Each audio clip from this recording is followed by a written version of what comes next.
The gleaming hull of the merchant vessel Sierra Dawn reflected the distant starlight as it made its way through the Carina-Vela trade corridor.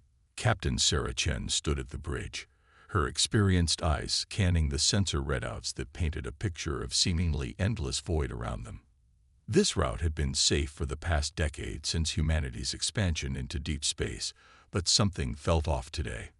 Another sensor ghost, Captain, reported Navigation Officer James Kumar, his fingers dancing across the holographic interface. Third one in the past hour. The system keeps registering phantom mass signatures just at the edge of our detection range. Sarah's jaw tightened. After 15 years in deep space, she learned to trust her instincts. Run a full spectrum analysis. Something's out there, and I want to know what it is before it knows we've spotted it.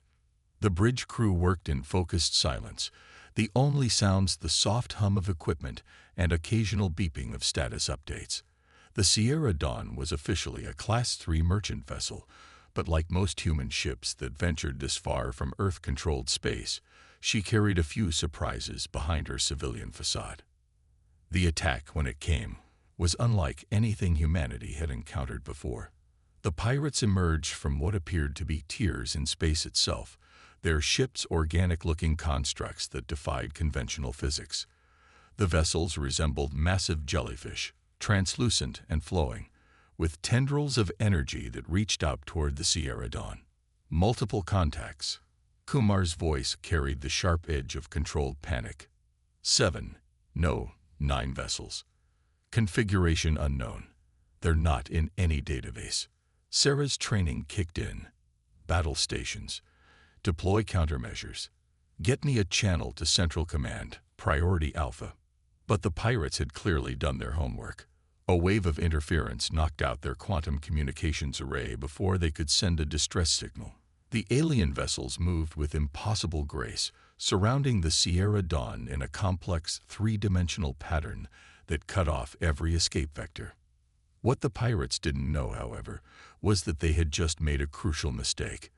The Sierra Dawn wasn't just another vulnerable merchant ship. She was part of humanity's Ghost Fleet program, a network of seemingly ordinary vessels that served as early warning systems and data gatherers for human space. As the first energy tendrils from the alien ships reached out to establish boarding tubes, Sarah allowed herself a grim smile. Initialize Protocol Lazarus. Let's show our new friends why humanity survived centuries of our own wars. The Sierra Dawn's innocent merchant vessel facade melted away as hidden weapon ports opened along her hull. Panels that had appeared to be standard cargo containers reconfigured into defensive shield generators, and a sophisticated quantum entanglement beacon activated, broadcasting their encounter across human space. The alien pirates' initial confidence faltered as they realized their prey wasn't as helpless as it appeared. But it was too late. The Sierra Dawn had already gathered crucial data about their attack patterns, weapons, and the strange space-folding technology they used to appear out of nowhere. As the battle unfolded, Sarah and her crew fought with the determination and adaptability that had become humanity's trademark among the stars. They couldn't win against 9 attackers, but they could ensure that humanity would be ready next time. Initiating emergency jump, Sarah ordered, as the ship's secret experimental drive spooled up. Package Alpha is away. Let's make sure we give Central Command something to work with. The Sierra Dawn vanished in a flash of controlled quantum displacement, leaving behind a cluster of confused alien pirates and a network of sophisticated sensor drones disguised as debris. Humanity had lost this skirmish, but they had gained something far more valuable: information. In the weeks that followed, the data from the Sierra Dawn incident would lead to the formation of the Human Defense Initiative, HFY, and the development of a new class of warships specifically designed to counter the pirate threat. The aliens had thought they were teaching humanity a lesson about venturing too far into deep space. Instead, they had inadvertently triggered a response that would change the balance of power in the galaxy forever. As Sarah Chen delivered her report to the HDI Council, she concluded with words that would become famous throughout human space. They thought we were prey. It's time to show them that humanity has never been good at playing the victim. We adapt, we survive, and we protect our own. The next time they encounter a human ship, they'll learn what it truly means to underestimate Earth's children. 6 months after the Sierra Dawn incident, the HSS Stormbreaker hung in high orbit above Europa, its sophisticated stealth systems making it nearly invisible against the backdrop of Jupiter's ice-covered moon. Admiral Marcus Torres stood before the assembled crew in the ship's briefing room, his weathered face illuminated by the holographic display of recent pirate attack patterns. What we learned from Captain Chen's encounter changed everything. Torres began, his voice carrying the weight of 3 decades of space warfare experience. These pirates, whom we now know as the Void Dancers, have been preying on multiple species across this sector. But they made a critical error when they attacked a human vessel. The hologram shifted to display the quantum sensor data from the Sierra Dawn incident. The strange, jellyfish-like ships of the Void Dancers appeared to phase in and out of normal space, using technology that had initially seemed like magic. But humanity had always excelled at demystifying the impossible. Dr. Rivera, please brief the crew on your findings. Torres nodded to the ship's lead scientist, a brilliant quantum physicist who had been studying the pirate technology since the first encounter. Dr. Isabella Rivera stepped forward, her dark eyes bright with excitement. The Void Dancers aren't actually creating tears in space. They're exploiting naturally occurring quantum filaments, microscopic wrinkles in space-time that exist everywhere, but are usually too small to detect, let alone use. Their technology essentially surfs these filaments, allowing them to appear and disappear at will. She manipulated the hologram, highlighting the energy signatures associated with the pirates' movements. But here's the beautiful part. We've learned to detect the quantum disturbances they create before they emerge. Better yet, we can now predict where these filaments are most likely to intersect, effectively mapping their possible attack routes. The crew murmured with appreciation. This was classic human ingenuity, taking an adversary's apparent supernatural advantage and reducing it to understandable, exploitable science. Lieutenant Commander Jack Harper, the Stormbreaker's tactical officer, raised his hand. So we can see them coming. But how do we catch them? They still have the advantage of mobility. Torres smiled, and it was the kind of smile that had made him famous among both allies and enemies. That's where Operation Honeypot comes in. Dr. Rivera hasn't just been studying how to detect them. She's figured out how to manipulate these quantum filaments ourselves. The hologram changed again, showing the Stormbreaker's new modifications. The ship had been rebuilt from the inside out, incorporating technology that would have seemed impossible just months ago. Its hull was laced with quantum resonators that could both detect and influence the microscopic structure of space itself. We're going to set a trap, Torres continued. The Void Dancers think they're the only ones who can dance between the spaces in space. We're going to prove them wrong. For the past 3 months, we've been leaking carefully crafted intelligence about a heavily automated antimatter fuel convoy scheduled to pass through the Carinavella corridor. Chief Engineer Yuki Tanaka spoke up, her voice carrying the precise clarity of someone who had spent years perfecting complex systems. The modifications to the Stormbreaker are complete. We can now generate our own quantum wake signature that perfectly mimics a civilian transport fleet. To any observer using quantum detection technology, will appear to be exactly what the pirates are looking for: a rich, vulnerable target. The briefing continued as the crew discussed the intricate details of their plan. The Stormbreaker wasn't just going to hunt the pirates, it was going to turn their own tactics against them. The ship had been equipped with a revolutionary quantum mirroring system that would allow it to match the Void Dancer's phasing capability, but with a distinctly human twist. As the briefing concluded, Torres left the crew with words that captured the essence of humanity's approach to the challenge. The Void Dancers think they've mastered the spaces between spaces, but humanity's greatest strength has always been our ability to learn, adapt, and improve upon what we discover. They've been hunting in these shadows for centuries. We figured it out in 6 months. Now it's time to show them what happens when humanity decides to push the boundaries of possible. The crew dispersed to their stations, each person aware that they were about to make history. The Stormbreaker's trap was set, its systems primed, and its crew ready.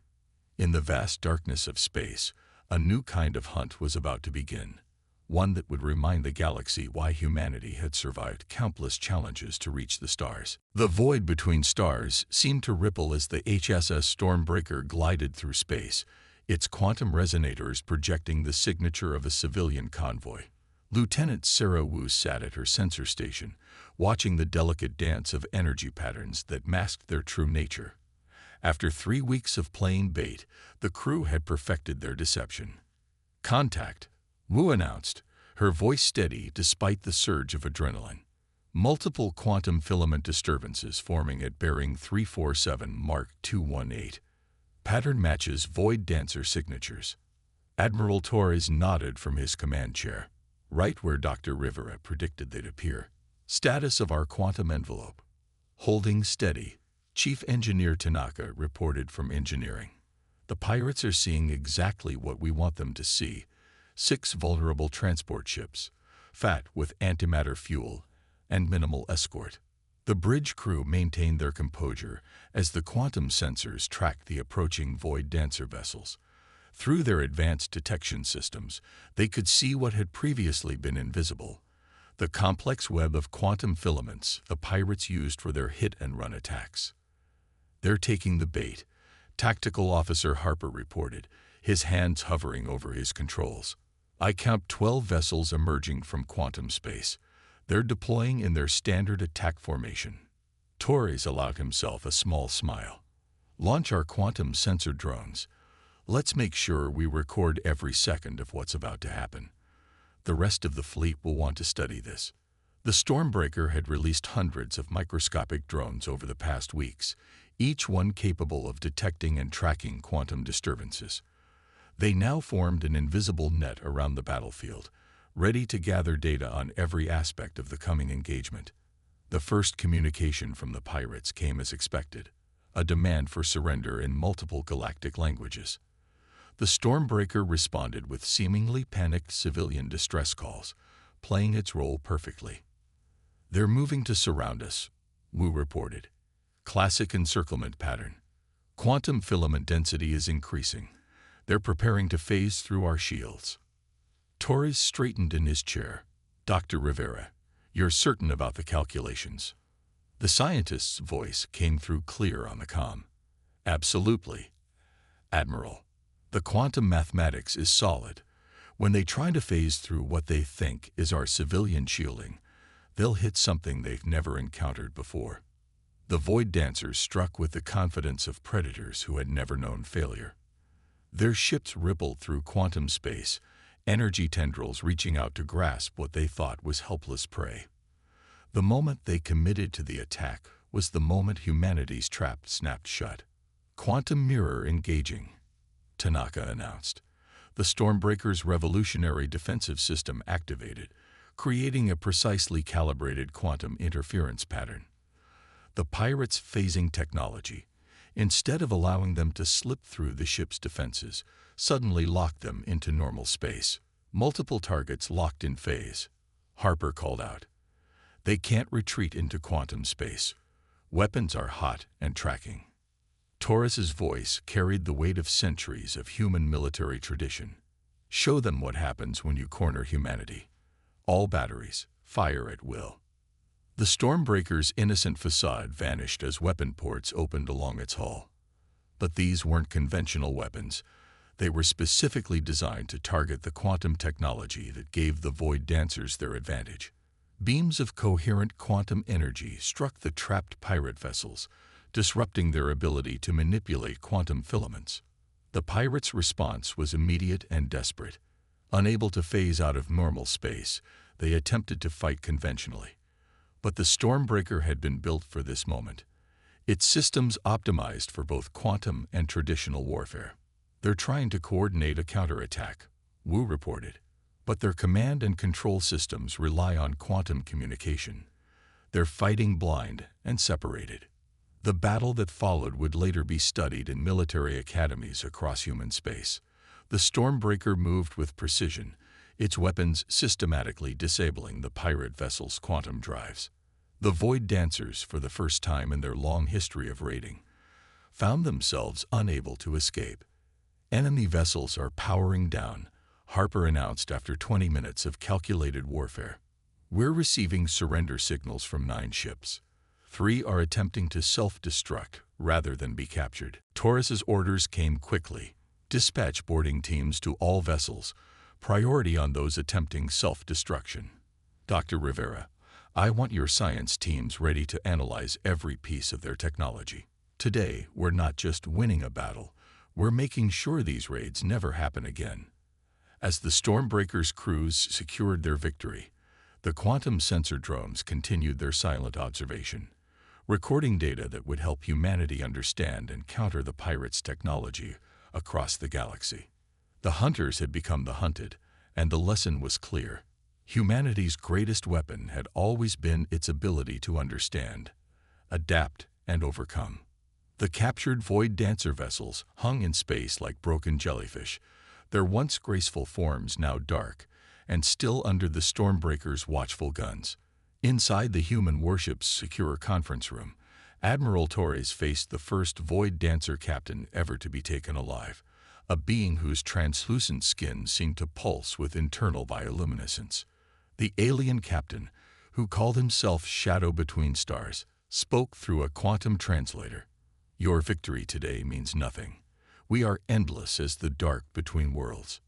Others will come." Dr. Rivera, seated beside Torres, leaned forward with scientific curiosity.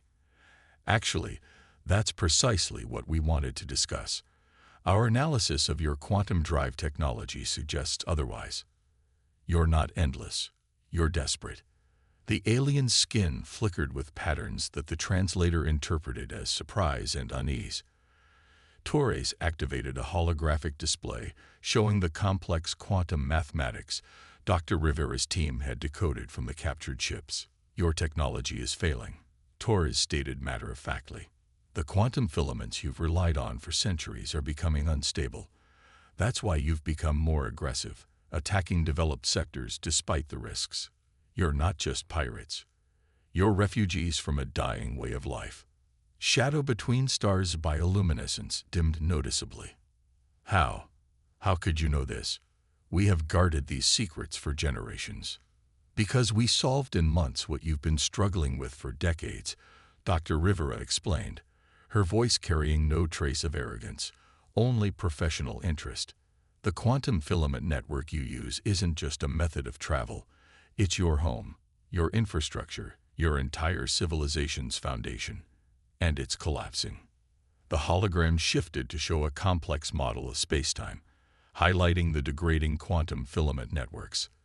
The Void Dancers had been living in these hidden layers of reality for so long that they had never developed conventional space travel technology. As their quantum realm began to fail, they had turned to raiding as a means of survival. "We have a proposal," Torres said, his tone shifting from military commander to diplomat. "Humanity has developed something your people need: stable quantum field technology. We can help you preserve your way of life, adapt your ships, and find new quantum spaces to inhabit. In return, we want peace and cooperation." Shadow Between Stars' translator struggled to convey the complex emotions playing across the alien's luminescent form. "Why would you help those who have preyed upon you? Is this some human deception?" Lieutenant Wu, who had joined the conference, spoke up. "Because that's what humans do. We solve problems. We faced extinction on our own world multiple times, but we survived because we learned to adapt and help each other. We're offering you the same chance." The next several hours were spent in detailed technical discussions. Dr. Rivera's team presented their solutions for stabilizing quantum field technology, while Engineer Tanaka explained how the Void Dancers' ships could be modified to use these new methods. The human approach wasn't just about winning a battle, it was about turning enemies into allies through shared knowledge and mutual benefit. As the discussions continued, news arrived from human space that changed the dynamic further. Other Void Dancer groups, learning of the Stormbreaker's victory and the humans' technological breakthrough, were emerging from quantum space to seek similar arrangements. The raiders who had once terrorized shipping lanes were now coming forward to negotiate. Your people understand survival, Shadow Between Stars observed, watching reports of more Void Dancer ships peacefully approaching human stations. You have defeated us not just with weapons, but with knowledge we didn't know we needed. Torres nodded. That's the thing about humanity. We've learned that real victory isn't about destruction. It's about finding solutions that benefit everyone. Your people have centuries of experience navigating quantum space. Combined with our technology and innovation, we could explore aspects of space-time that neither of us could reach alone. The quantum translator struggled again, this time with what seemed to be a concept of ironic amusement from the Void Dancer captain. We thought we were teaching humanity a lesson about venturing into deep space. Instead, you have taught us that there are alternatives to predation and isolation. As the Stormbreaker began preparations to escort their former enemies to human space, Torres reflected on how this victory would be recorded in history. It wasn't just about outsmarting or outfighting an enemy. It was about humanity's unique ability to turn conflict into cooperation, to see beyond immediate victory to lasting solutions. The stars seemed a little brighter as the combined fleet set course for Earth, former hunters and prey now united in pursuit of knowledge and survival. The lesson that would echo across the galaxy wasn't about humanity's military might, but about their capacity to understand, innovate, and offer hope even to those who had once sought to destroy them. 1 year after the Stormbreaker incident, the Sol System's quantum research facility orbiting Jupiter's moon Europa hummed with activity. The massive station, its spiral arms extending like a geometric snowflake, housed the most ambitious joint scientific project in human history. In one of its central observation chambers, Admiral Torres stood beside Shadow Between Stars, watching as human and Void Dancer ships performed intricate maneuvers through newly stabilized quantum corridors. The neural interface is ready, Dr. Rivera announced, making final adjustments to a system that merged human quantum computing with Void Dancer biotech. We're about to attempt the first controlled deep quantum traverse. The chamber's holographic displays showed what conventional eyes couldn't see.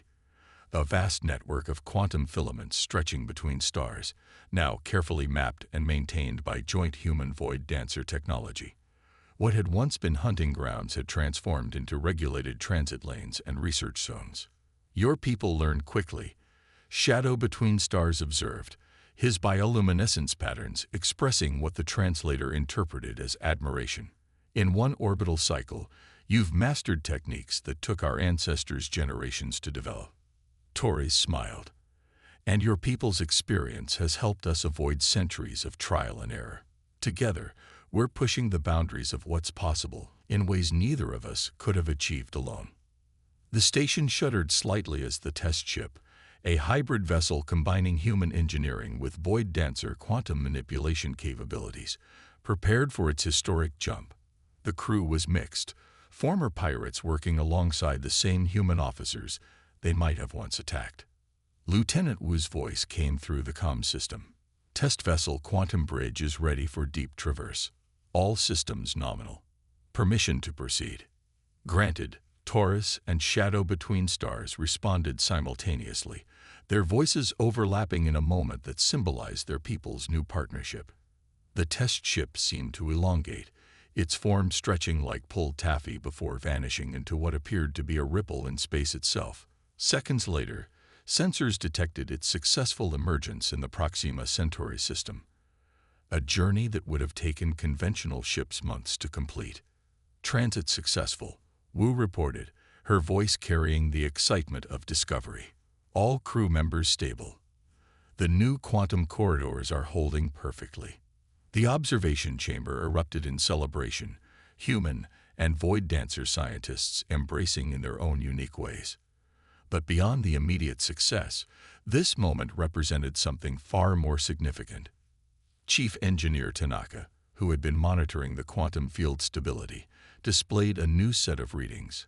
The network is actually getting stronger. Our combined technology isn't just preserving the quantum filaments. It's healing them, creating new stable pathways through space-time.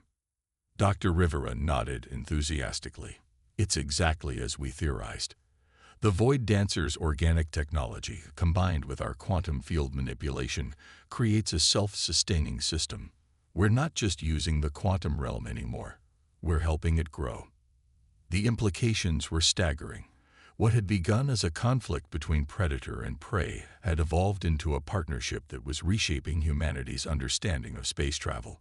The quantum highways that were once the secret domain of pirates were becoming regulated trade routes, scientific exploration paths, and cultural exchange corridors. There's something poetic about this. Shadow between stars muse, his translator struggling to convey the complex emotions in his bioluminescent patterns. We thought we were superior because we could dance between spaces. You showed us that true advancement comes not from holding knowledge close, but from sharing it.